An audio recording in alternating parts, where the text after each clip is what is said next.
Ato ning tiwason ang tibuok Psalms 103 o nining bag-o nga tuig kani ang atong gisugod sa pagtuon before ta resume sa atong pagtuon sa Romans. Now last Sunday, it's a call to personal worship, to worship God personally. And it's an internal worship. Karon atong tiwason, ato lang i-run through ang mga verses. Medyo taas man, so di lang ta mag-take time, but let's just understand the verses. Ikaduha nga call dinhi is external worship or ang tanan na gidasig nga mudaig sa Ginoo, sa Dios. Sa verse 1 to 5, naghatag siyag tawag og mga rason nganong personally, individually angay daygon ng Ginoo. Ug karon nganong kitang tanan nga giluwas sa Ginoo na dinha sa mga verses kinsay angay mudaig ang kadtong nahadlok sa Ginoo, nahadlok sa Ginoo, adunay kahadlok sa Ginoo ug kadtong nagtuman sa iyang mga sugo. So para kini sa mga katawhan lang sa Dios.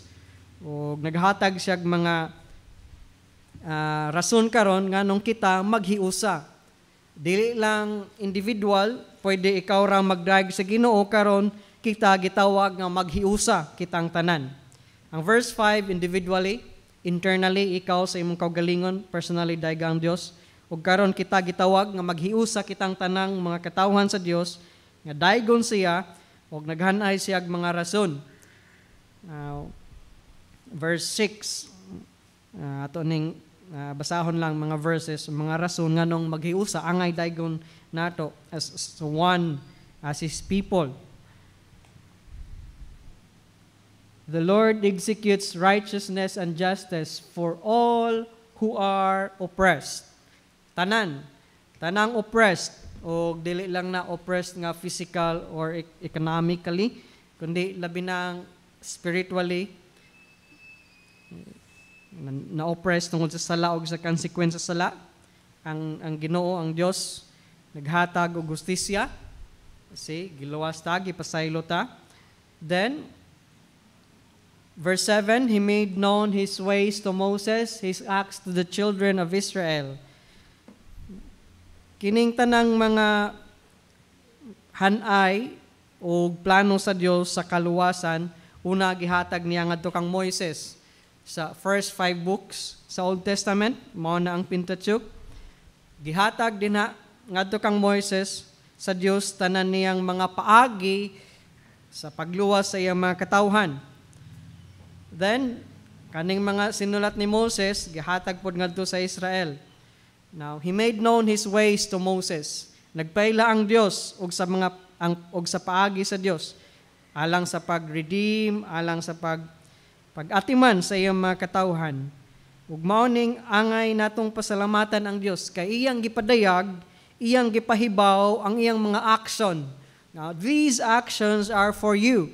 Moses, akong gipakita nimo, isuwat ka na para masabtan sa mga katawhan ang akong mga aksyon pagluwas sa akong mga katawhan para mahimong haruhay unta ang ilang kinabuhi kung padayon lang silang magtuo kanako, magsimba kanako. You see? Even sa panahon pa ni Moses, even panahon pa sa Old Testament, nagpadayag ng Ginoo. Ug morning, as His people, angay nato sang daygon kay even hangtod karon nagpadayon siya himog mga aksyon.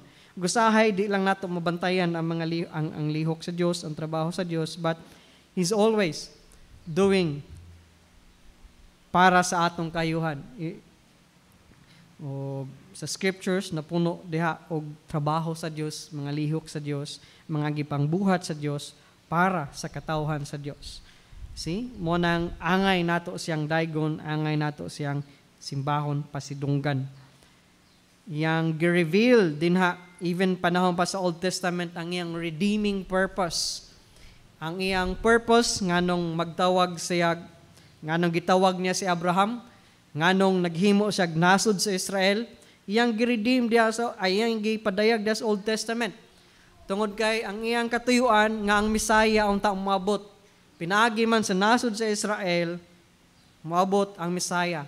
Kay iya man gipili, nagpili man siya.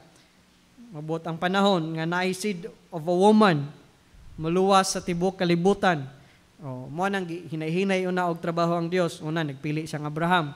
Si Abraham nahimo silang tribe. Yang tribe nahimong nasod Israel. Hangtod gitagaan sila yuta para gid mahimo silang nasod. Pag-abot sa yuta, abot sa pila ka tuig, then ang Misaya ning abot. You see? Gipadayag dinha o gipakita dinha ang purpose sa Dios, ang iyang redeeming purpose, iyang mga trabaho mo nang angay siyang pasidunggan.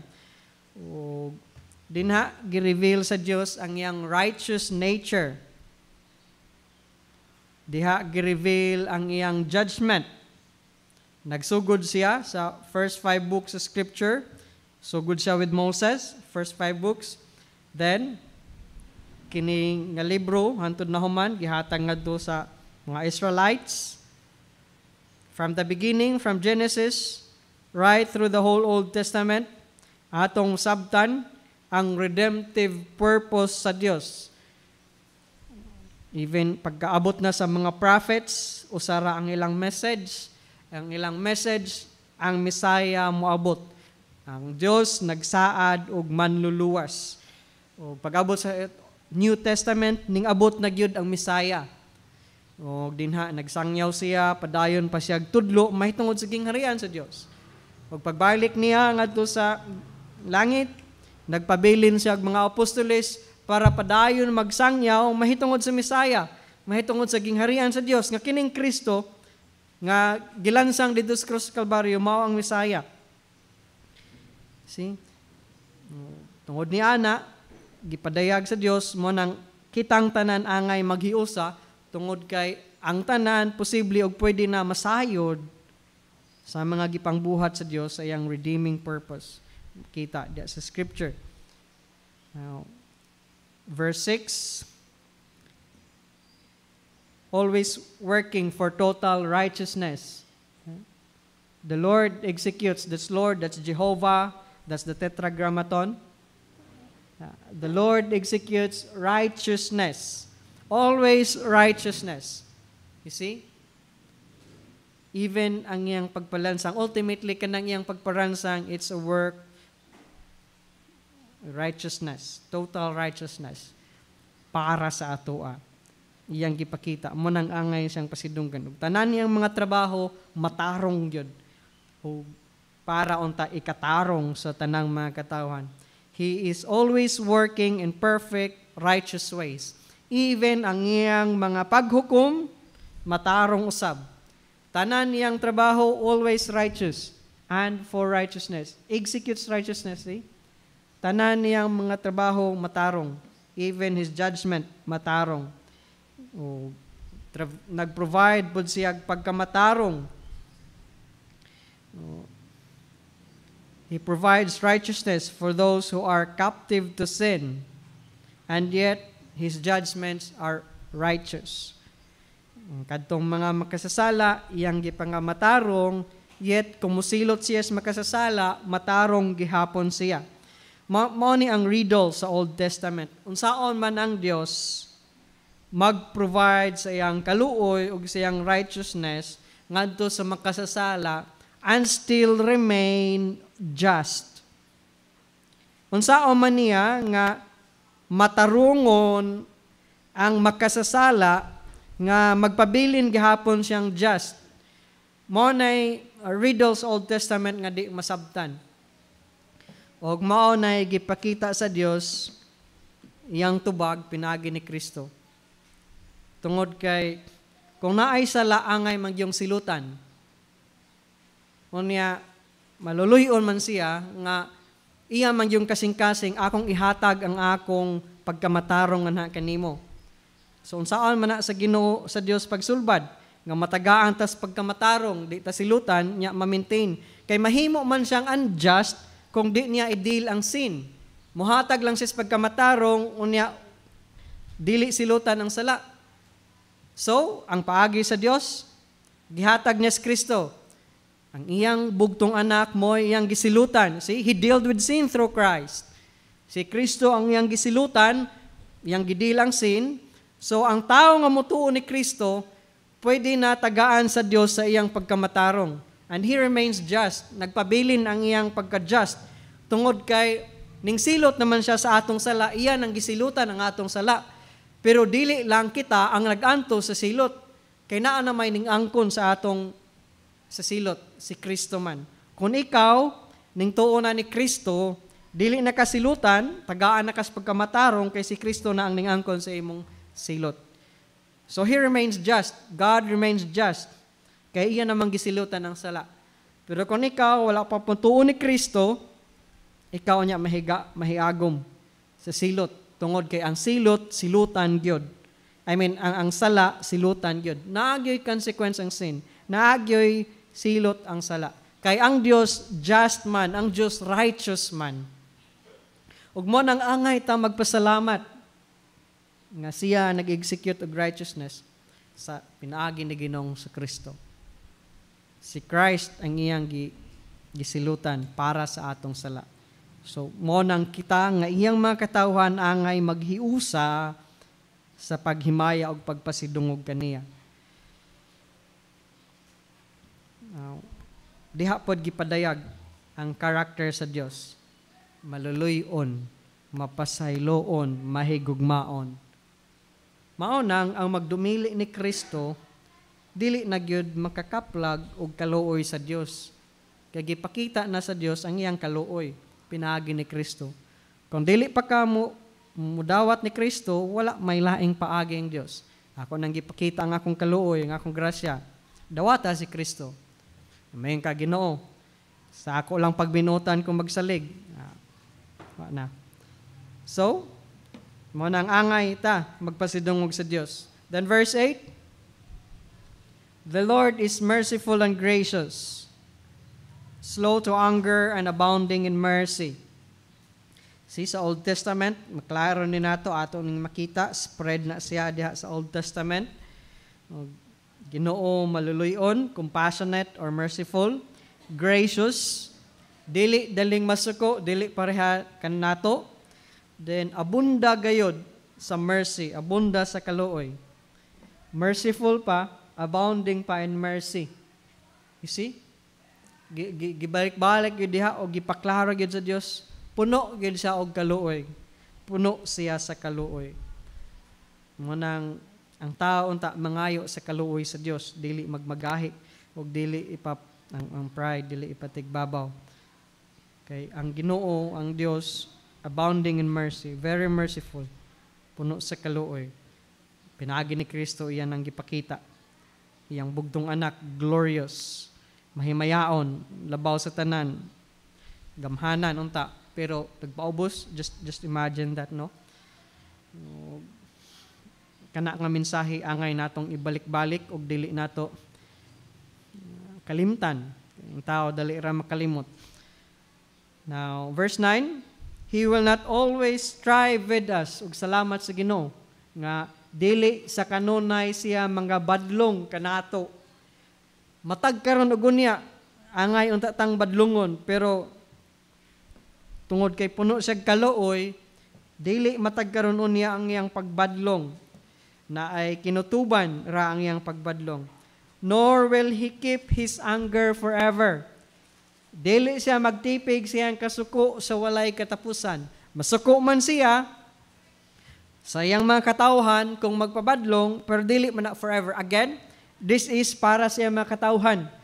Tungod kay ang dili niya katawhan, forever man ang iyang kasuko. Ang impierno, it's a forever wrath of God. So, this one is sa mga verses nga, this is 6 to 18, klaro diha sa verse 6 to 18 nga, for His people who fear His name, who obey His command. Mao ni siya. Mao ning dili forever ang iyang kasuko. Nahigayon, masuko ang Ginoo sa tuwa. Okay. Badlungon man ta, pero bisan pa siyang kasuko, abounding gihapon ang iyang mercy. Ug salamat na lang nga kadiyot ra siya masuko. I mean, dili dugay ang iyang pagkasuko. Unya, kung masuko siya, di po dayon dali ra matandog ang iyang kasuko. O, dili tanya permi badlungon, tagaag niya gap. Oy, panahon na badlungon ka, napay gap, tagaan pag gap. Dili siya kanunay mangita sa atong sayop. Kada sayop na lang bunal. Dili ingon ana ang atong Dios. Mupasensya pa siya, naa pa siya pasensya, naa pa siya kaluoy. Kaluoy man na sa Dios. Kung makasala ta nya, wala dili ta day na badlungon, iya na tang tao. That's his patience, that's his mercy. Kay nasayod man ta sa following verses, unsa ta ka frail, unsa ta ka weak.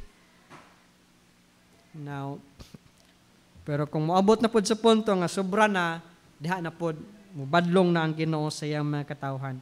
Ug salamat sa Ginoo sa iyang pagbadlong para makahinumdum ta, oy anak mo dayta sa Ginoo. Now, though He is perfectly righteous ug ang tanan niyang judgment correct, dili kanunay siya atong enemy. Mag-provide gyud siya paagi, mahimo natong friend kanunay. Dili siya always angry with us. In fact, verse 10, usa sa mga precious verses din sa scripture, He has not dealt with us according to our sins. You see? Wala ta niya siluti according sa atong sala, nor punished us according to our iniquities. Kung unsa ka degree, He has not dealt us. Wala niya buhata kanato ang angay sa atong mga sala. Kay bisag gamay unta nga sala, because God is perfect, God is righteous. Og sa iya bisag gamay na lang nga sala or man sa wa gyud, nya why angay makaduol niya nga bisag nay gamay lang nga man siya. Pero wala niya buhata kanato ang angay sa atong mga sala bisag unsa na kagamay. Dili kanunay, see? Og ni magabalo siya kanato sa angay sa atong mga kasalanan. Salamat sa Ginoo nga di ta niya baslan. Kay ngano, kay bisag gamay lang nga sala, the wages of sin is death. Bisag unsa ka gamay nga sala, white lie ra ganito. Atubangan sa Dios punishment is death. Kung wa ka madugtong niya, kung wa ka mutuo ni Kristo, wages of sin is death. Bisag pag white lie, bisag unsa pa na kagamay sa sala, it's death. Tungod kay balahaan ang Dios, perfect ang Dios. Why makaduol niya nga dili perfect? Bisan pag 99.99% perfect, di gihapon na kaduol sa Dios. Di pwede na sa Dios. Umo nang salamat og kitang tanan angay magpasidungog sa Dios, tungod kay dili tanan natong sala ang Dios musuko dayon. Gipakita gihapon niya ang mercy o ang iyang pag-understand nato, ang iyang pagsabot, ang iyang compassion sa atoa. Iyang gisabot ang tao unsa gyud ka weak, unsa ka huyang, unsa ka frail. Mo nang mulahutay pa ang iyang mercy. Bisan pag magpabadlong ta, naa gihapon mulahutay gihapon ang iyang mercy. See? Salamat sa Ginoo nga dili kadasala nato og dili tabaslan, dili niya buhaton sa angay sa atong sala. Tungod kay magamay magmadako ang sala, the wages of sin is death. Kay ang Dios perfect man gyud ang Dios. Wala may mansa, walay hugaw, walay sala, bisan gamay ang Dios. So mo nang angay pasidunggan ng Dios sa iyang kaluoy, sa iyang gugma, sa iyang grasya.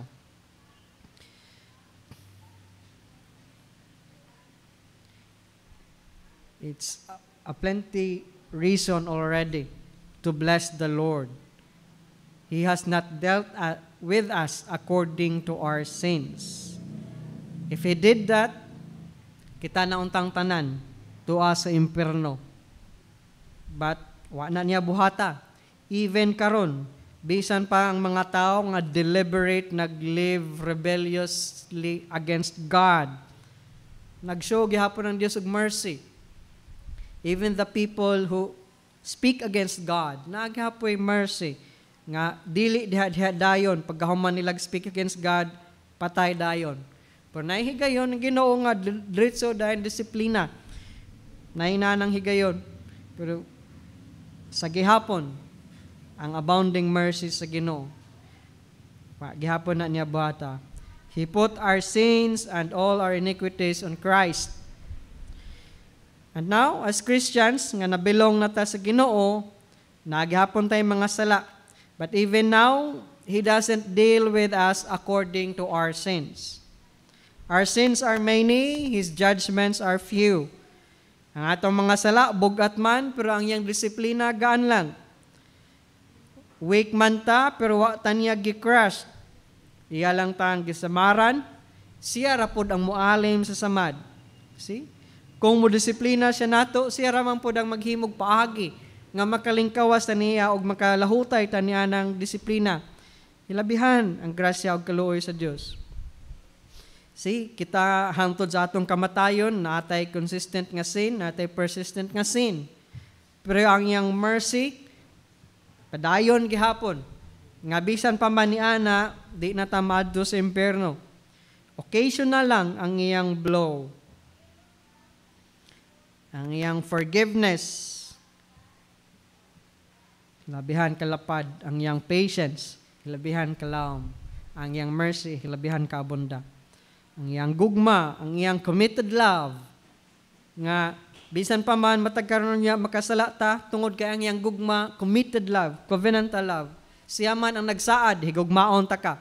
Kay ikaw man, ning tuog ning dawat sa akong anak, Kristo, then ako makigsaad sa akong kagalingon, nga higugmaon ta ka. Bisan pa magmasayop ka, makasala ka, akong gugma nimo, di na nako bakwion tungod kay it's a committed love, it's a covenant love. See? Angay, pasidong ka, nagpasalamatan ng Diyos. Complete forgiveness sa tanan at mga sala, even sa future. Mo na yung ubang mga tao na ay mo abuse niya nga grace.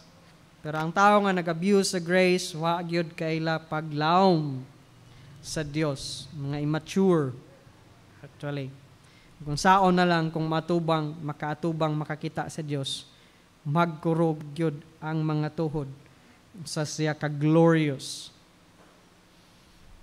Now, yang gi-explain ang mercy, yang gipakita, yang gi-illustrate ang iyang mercy, ang iyang compassion sa tao sa verse 11. Duha ka illustration of infinity. Ingon na ni ang iyang mercy, ang iyang compassion sa Dios.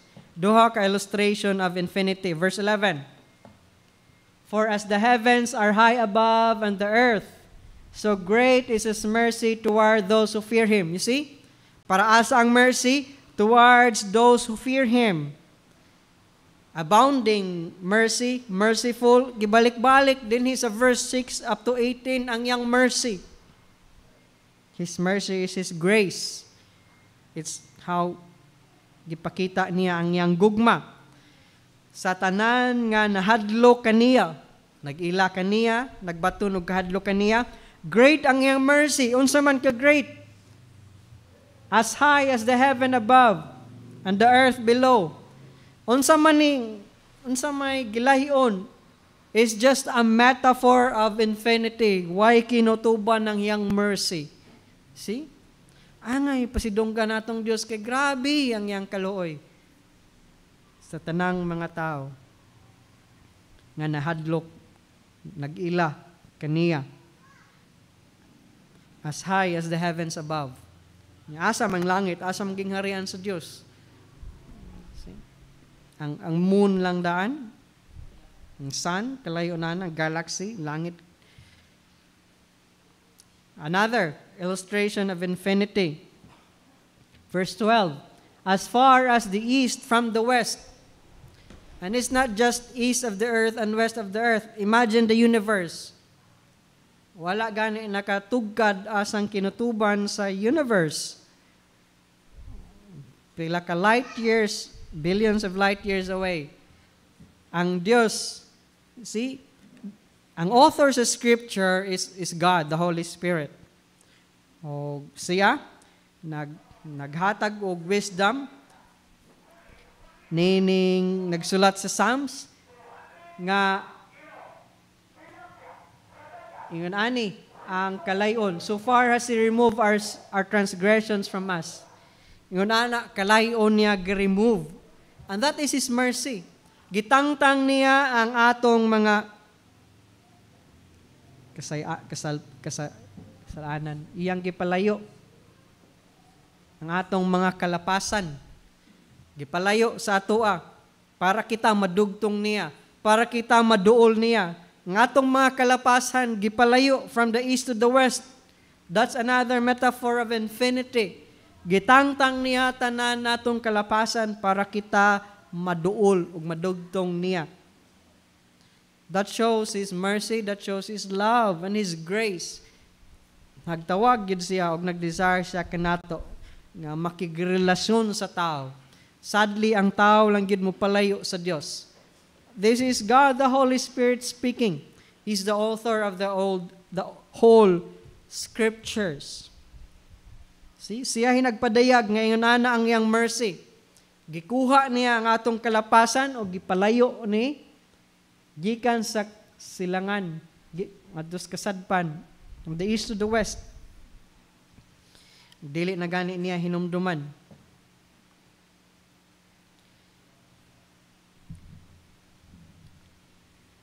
Now, morning ning nakaingon si Micah sa Micah 7:18, who is a God like you, pardoning iniquity?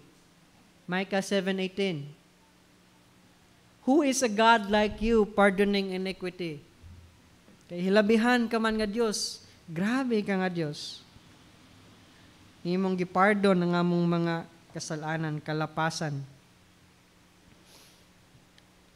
And passing over the transgression of the remnant of His heritage, He does not retain His anger forever, because He delights in mercy. You see, ang Ginoo mercy na pod. Nahimuot yun siya niya ng mercy. Mercy yun ang iyang kahimutan.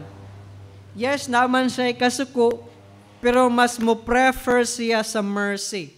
Mo nang kung kita makasala, mga ayo dahil tagpasaylo sa Ginoo, kay humok rakay siya niya ng mercy mo pakita sa mercy.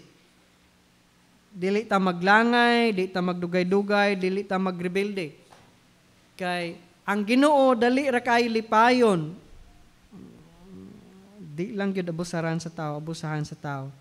He delights in mercy. Mas mahimuot pa siya nga mo exercise og mercy kaysa mo exercise og paghukom. See? Bisan ang iyang paghukom, di ibot pasabot na lipay siya nga naghukom siya. Kay ang iyang kalipayan ang pag-exercise man og mercy. He delights in mercy. Munang angay natong pasidunggan. Nga ingon ana, mas mo prefer ang Dios sa mercy. Dili siya mo prefer, dili parehas tao no nga usahay mo prefer dili ra kay tang malagot. Binas mga balita karon or whatever. Dali ra ta mo give up then lagot na lang, hukom na lang, dayon, judge na lang ta dayon. Pero ang Ginoo mas mo prefer siya mercy. He delights mercy. Mo na nakaingon si Micah, who is a God like you? Grabe ka nga Dios. Pasaylo sa among sila. Di na nimo hinumduman. Imong gitangtang sa amo, gipalayog maayo para kami madulay mo, who's a God like you? A pardoning God. Wow. Mo nang kita angay as His people maghiusa sa pagpasidungog kaniya. Infinite forgiveness. Verse 13. Ngun ani ang iyang pagigugma kanato. As a father pities his children, so the Lord pities those who fear Him.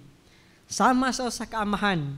Ngun ana ang iyang pagtagad kanato, ang iyang kaluoy, ang iyang compassion, sama-samahan nga naluoy sa iyang anak. See? Nagpakita siya nga dili siya distant. He's not a distant God. He wants a relationship with His people. Kay gusto siya, see, ang iyang kaluoy, mapakita siyang kaluoy sama sa amahan, nga naluoy siyang anak. Those who fear Him. Again, gibalik-balik, verse 6 to verse 18. Angay lang ni sa mga nahadlok sa Dios, nag-ila sa Dios. Ngunani ang pakikitungo sa Dios ngadto sa iyang mga anak. As if biological father nga naluoy sa iyang anak. Gusto gyud ang Dios og suod nga relasyon sa iyang anak. Munang di taangay magpalayo sa atong Dios. Verse 14, for He knows our frame. He remembers that we are dust. You see? Nganong abounding ang iyang mercy?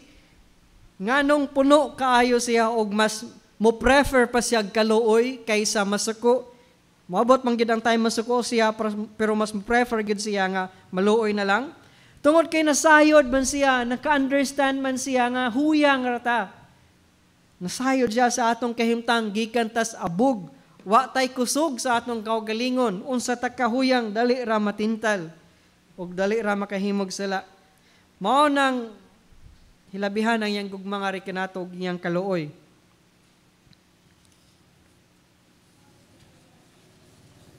See? Nasayod siya. He knows our frame. Nasayod siya sa atong structure. Mindful siya asa ta nagsugod. Nagsugod ta sa abog, og sa abog usab ta mo balik. Iyan ang nasabtan tungod kay siya man ang naghimo kanato. Nasayod siya unsa ta ka-weak. Unsa ka-weak ang atong kabubuton. He knows our strength sa atong impulse toward sinfulness. Nasayod siya unsa ta ka selfish o unsa ta ka mo prefer usahay niya ng selfishness. Nasayod siya unsa ta ka ready mo disobey kaniya. Nasayod siya unsa ta ka dali ra ma-disrupt ng atong character, atong kita, ng atong pagkita dali ra fragile. He knows all that. Nasayod siya. Mao nang abounding ang iyang mercy. Mao nang mas mo prefer siya mercy. Tungod kay di man ta parehan niya, adunay kusog sa atong kaugalingon. Gikan ra man ta sa abog. Nasayod siya, verse 15, that as for man, his days are like grass. Nasayod siya nga, limitado ra gid ta. As a flower of the field, so he flourishes. For the wind passes over it, and it is gone, and its place remembers it no more. See? Natakaron, pila lang katuig, wala na. We're so fragile. Nasayod ang Diyos ni Ana. While siya infinite, all-powerful, nothing can overcome Him. Nothing and no one can overpower Him. Pero kita, dali ra kayo ma-overpower. Bisan lag little temptation, dali ra ma-overpower. Nasayod ang Diyos ni Ana. Mao nang, verse 7, but the mercy of the Lord is from everlasting to everlasting. See? 6 to 18, napuno sa iyang mercy. Another word there, mercy gahapon. O another metaphor or words for infinity. Everlasting to everlasting. Ingon ana ang iyang mercy. How unchangeable our God is. Ang iyang mercy. The mercy of the Lord is from everlasting to everlasting. Para asa man, again, on those who fear Him. Ang maka-experience lang ni ani nga klase nga mercy, ang tao nga nagbaton og kahadlok sa Dios. And His righteousness to children's children. See? Another statement of infinity. Mercy from everlasting to everlasting. He loves us. His covenant love or mercy is from everlasting to everlasting on those who fear Him. Meaning, generations to generation. Ang iyang His loving kindness or committed love is from everlasting to everlasting. Ang Diyos nag-exist na, bisan wala pa kita, naana ang iyang mercy. Naana siya yung mercy. Mao gina ang iyang kinaiya. See? Mao gina ang kinaiya sa Diyos. Merciful God, mo nang angay nga pasidunggan. Mas mo prefer pag yun siya ni anang kaluoy, maluoy, kaysa maghukom. Mo ning maghiusa, angay ta maghiusa sa pagpasidungog kaniya.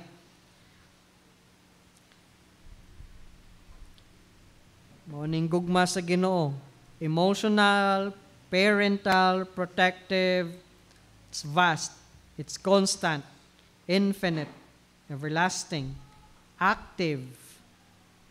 He will always love you. And those who worship Him will, verse 18, to such as keep His covenant. See? Those who fear Him and those that keep His covenant. Para ra gyud siya mga tao, kini nga klase nga mercy. To those ning obey sa atong Dios. To those who remember His commandments to do them. See? Ang verse 6 to 18 nga mercy, para ra niining those who fear God, those who keep His covenant, those who remember His commandments, and do them, to do them. Remember to do them. Makaangkon niining nga mercy sa Dios. Nang verse 6 to 18, angay, pasidunggan ang Dios kanatong tanang katawhan. Maghiusa kita tanang katawhan tungod sa iyang abounding nga mercy. Ngayang gipakita sukad pangadto ni Moses hangtod sa mga katawan ug gahantod karon abunda ug nga mas mo prefer pa siya ni anang mo exercise ug kaluoy. Then the third call, ang una nga call to personal or internal worship, to bless the Lord internally. Verse 6 to 18, kitang tanan gitawag nga maghiusa sa pagdaig sa Dios, morning 6 to 18 rason. And now verse 19 to 22, the whole universe, it's a universal call now. A universal call to bless God. And this is the final call. Verse 19, the Lord has established His throne in heaven, and His kingdom rules over all. See, Nike kingdom far greater than David, greater than any other king. King nga labaw sa tanan.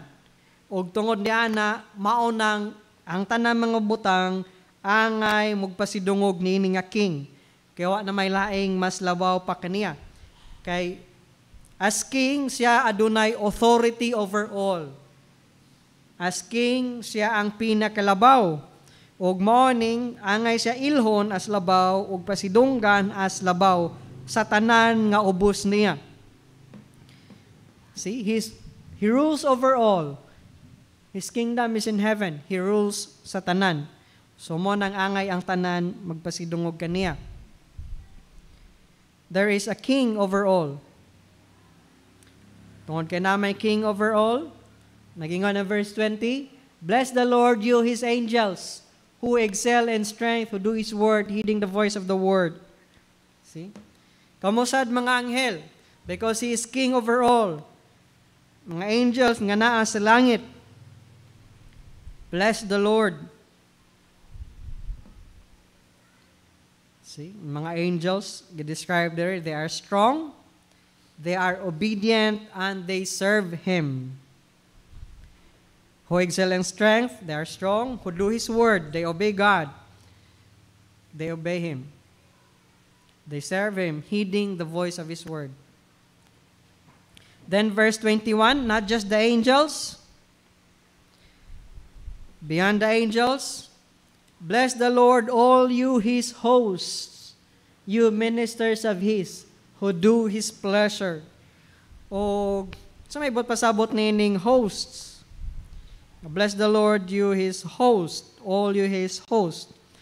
Kung atong balikon basahon ng Deuteronomy 4, atong masabtan, kaning host din the hosts of heaven, morning sun, moon, and stars. So literally, nagingon ng psalmist dire, the created universe, you praise the Lord, you bless the Lord. Not just the angels in heaven, but all the hosts of heaven, all the stars, all the galaxies. Because they declare the glory of God. Even the heavens declare, show the glory of God. They command, even the inanimate elements are to praise the Lord because He's God above all, over all. Pareha ni sa Psalms 148. Let me just read Psalms 148 verse 1 to 5. Praise the Lord from the heavens. Praise Him in the heights. Praise Him, all His angels. Praise Him, all His hosts. Praise Him, sun and moon. Praise Him, all you stars of light. Praise Him, you heavens of heavens, and you waters above the heavens. Let them praise the name of the Lord, for He commanded, and they were created. That's Psalms 148, 1 to 5. See? Even the inanimate elements are commanded to bless God because He is God above all. And now verse 22, giconclude ni David, universal call, bless the Lord all His works in all places of His dominion. You see, tanan is a universal call. All creation is called to praise. Not just angels. All creation. Even the mountains, even the sky, they are called, bless the Lord, all His works. Tanang created things, gitawag, pasidunggan siya. Tungod kay ang Dios angay gyud nga pasidunggan. Kita pagka ang mga katawhan nga pinakahabog, pinaka-espesyal niya nga buhat. We're the highest of His creation. Saan na to pag-ingon nga highest ta sa iyang creation?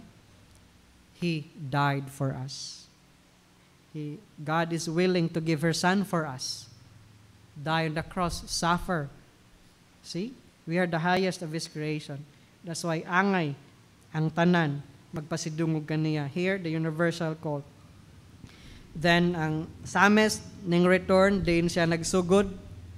Katapusan diha nga phrase, bless the Lord, O my soul. So, ang praise, ang pag-bless sa atong Ginoo is una, internal, ikaduha, external, the gathering of the saints, ikatulo, universal. And it ends right back where he started, bless the Lord, O my soul, which is a way of saying, let it begin with me. Magsugod unta sa atong kaugalingon tagsa-tagsa. To close, David calls on all creation to join in praising the Lord. Angels, heavenly hosts, and all His works. Kita usab gi-invite sa pag-participate nining universal chorus of worship. Ug nining 2025, whatever circumstance nga atong masinatig sination, maghiusa kita sa pagdaig ug pasidungog sa atong buhi nga Dios. Our lives dedicated to blessing the Lord becomes a testimony sa iyang pagka-great. Kung wala pa man kita makaila sa Ginoo, dili pa ta makadaig kaniya ang atong pagdaig, dili pa moabot sa iyang atubangan. O para ang imong pagdaig moabot ug makalipay niya, dawata na sa Ginoong Kristo. Kay siya ang paagi sa amahan para ikaw madugtong balik kaniya. Let us pray. Father, we thank you so much sa imong hilabihang kaabundang kaluoy nga rekanama. It's from everlasting to everlasting. And so Lord, we praise you, we glorify you for being our God, for being our Savior, for being gracious to us, merciful unto us. Bisan pa man sa di mayom namong mga kasinatian, Ginoo, salamat gihapon tungod kay imong kaluoy nagpabilin. Ug salamat usab tungod kay may kinutuban raman kini tanan namong pag-antos sa kalibutan. Mabot man gid ang panahon, Ginoo, nga imo kaming dadon sa imong gingharian nga walay katapusan din. Anaan ang kahupnganan. Din ang among lawas malisdan ug dili na mo sinati og kasakit, kahago ug kakapoy. And so Lord, ikaw ang gipasidunggan ug himaya ug hinaot ang among kinabuhi padayon, Ginoo, magdalag himaya ug kalipay sa imong atubangan. We pray sa among mga kaigsunan, kahigalaan, mga pamadugtong da kanimo, padayon ikaw, Ginoo, maghatag sa imong kaluoy ngadto kanila ug magilamdag silang sa labutan. mahumok ng ilang kasing-kasing sila Ginoo mo ila kanimo ingon nga ilang manaluwas o Dios. Kining tanan ng giampo pasalamatan sa ngalan ni Jesus. Amen.